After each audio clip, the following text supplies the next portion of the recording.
Memangnya ada masalah kah Bu ketika sebelum ada ini nih? Kita menyadari bahwa literasi digital masyarakat itu masih rendah. Target kita adalah bagaimana kita memberikan pelayanan yang terbaik bagi masyarakat.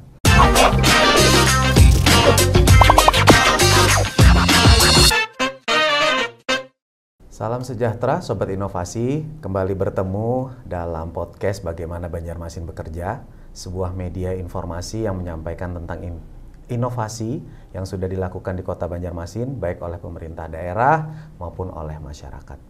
Hari ini, Ulun agak nervous sebenarnya karena yang datang seorang panutan Ulun, yang orang yang juga Ulun idolakan, Kepala Dinas Komunikasi dan Informatika dan Statistik Kota Banjarmasin, Ibu Windy. Selamat datang Ibu, terima kasih berkenan hadir.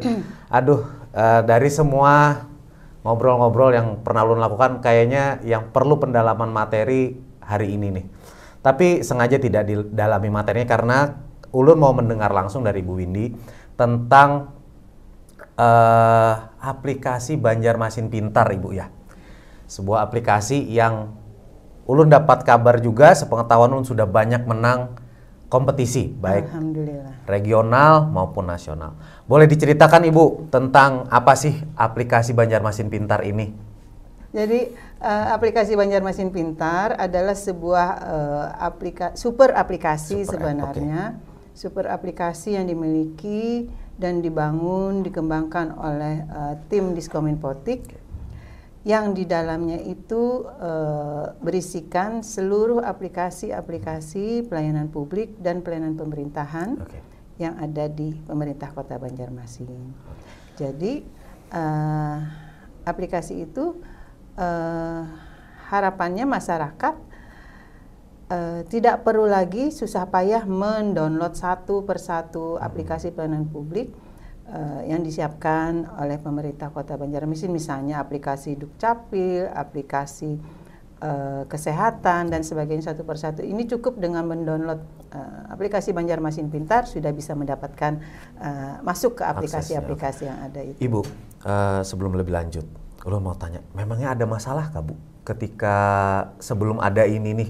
Kan kita menjawab suatu masalah itu dengan inovasi tentu. Nah, lantas ketika itu sudah berjalan, seperti kita tahu Banjarmasin sebagai sebuah smart city sudah disupport oleh berbagai aplikasi pelayanan publik. Nah tentu ini harusnya memudahkan masyarakat. Nah, tapi ternyata di belakangnya menurut yang Ibu sampaikan tadi sedikit banyak ada masalah. Masalahnya apa nih Bu? Sehingga kita perlu mengumpulkan menjadi satu nih Bu, jadi super app. Yang pasti target kita adalah bagaimana kita memberikan pelayanan yang terbaik bagi masyarakat, terutama di era digital ini. Betul. Ya. Jadi kita menyadari bahwa literasi digital masyarakat itu masih rendah. Masih rendah. Jadi kemudian mereka kita harapkan untuk bisa mendownload, menginstal satu persatu seluruh aplikasi pelayanan publik itu di HP mereka. Tentu saja itu semakin susah. Betul, di tengah-tengah literasi digital yang masih rendah tadi. Jadi bagaimana caranya kita mengumpulkan seluruh aplikasi itu dalam sebuah super aplikasi. Jadi mereka tinggal download, install, mendaftar sekali, bisa langsung menggunakan seluruh aplikasi layanan publik. Nah, karena aplikasi Banjarmasin Pintar menggunakan sistem single sign on. Jadi cukup sekali mendaftar di awal sudah bisa masuk ke aplikasi yang lain. Ulun dengar juga aplikasi ini sudah mendapatkan banyak penghargaan dan ada pencapaian yang Ulun rasa perlu semua orang tahu terkait dengan Haki. Iya, benar. Nah, boleh diceritakan Kak Bu, kenapa akhirnya kita memutuskan khususnya dari teman-teman Diskominfo sendiri, ini harus dihakikan? Jadi sebenarnya itu jujur bukan inisiatif dari kami.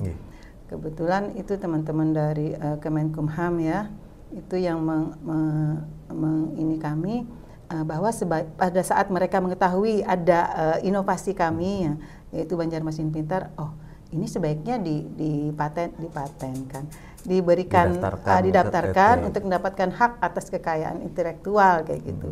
Jadi Pemko Banjarmasin yang dalam hal ini sebagai pengembang memperoleh hak pengakuan bahwa Banjarmasin Pintar itu adalah milik Pemko Banjarmasin. Seperti itu. Jadi alhamdulillah di pertengahan tahun 2023 kemarin, kalau tidak salah ingat saya, sertifikat hakinya sudah diterbitkan, diterima oleh Pak Wali Kota. Boleh di-spill Kak Bu, sama sobat-sobat inovasi, berapa layanan sih Bu yang diakomodir oleh aplikasi Banjarmasin Pintar sejauh inilah? Sejauh ini.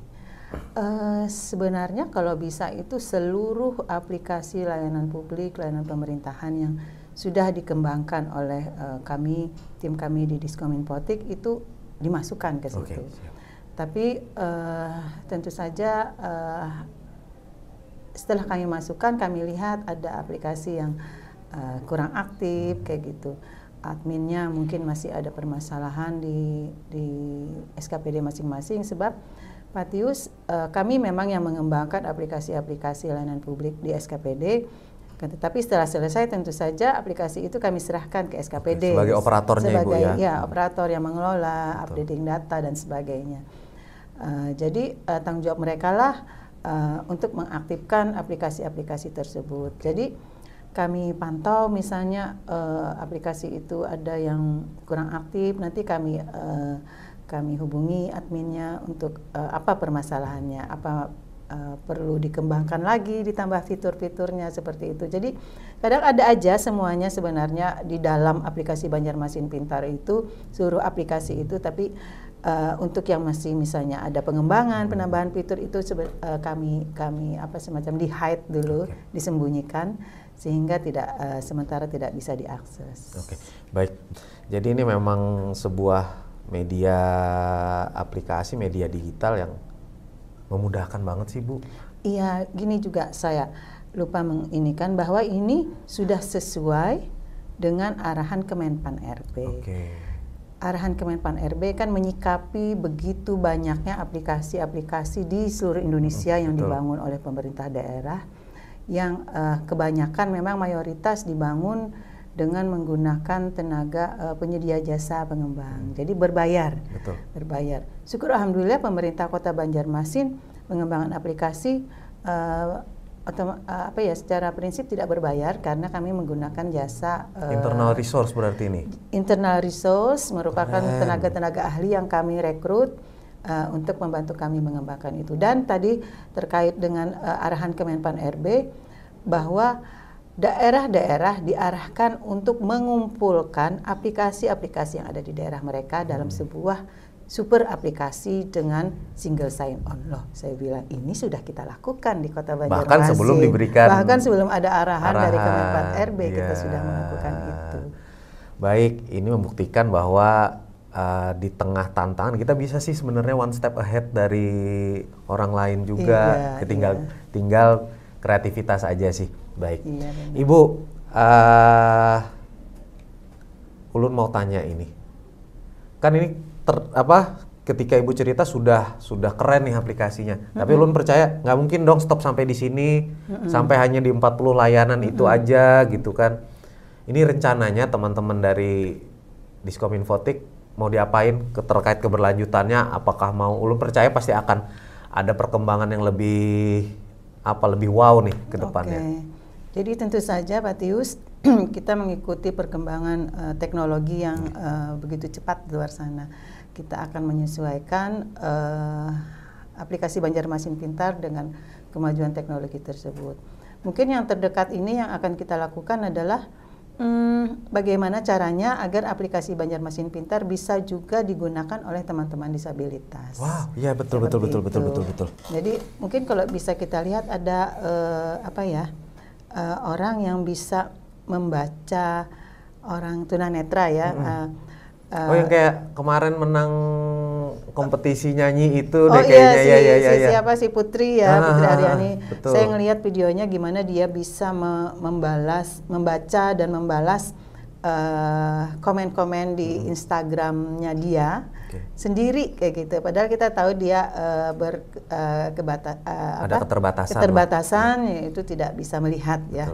Jadi, nah itu yang akan kami pelajari bagaimana caranya agar aplikasi Banjarmasin Pintar juga bisa dipakai, bisa diakses untuk oleh semua teman-teman orang. disabilitas. Baik. Keren sekali Ibu. Amin. Semoga cepat terwujud. Amin. Sukses terus buat Ibu Windy dan teman-teman di Diskominfotik. Baik Sobat Inovasi, demikian ngobrol-ngobrol kita dengan Ibu Windy, Kepala Dinas Komunikasi, Informatika, dan Statistik Kota Banjarmasin. Kita akan bertemu lagi nanti di Warung Inovasi Kota Banjarmasin dalam program Bagaimana Banjarmasin Bekerja. Semuanya semoga tetap sehat. Bagaimana Banjarmasin Bekerja? Terus berinovasi. Terima kasih. Salam inovasi.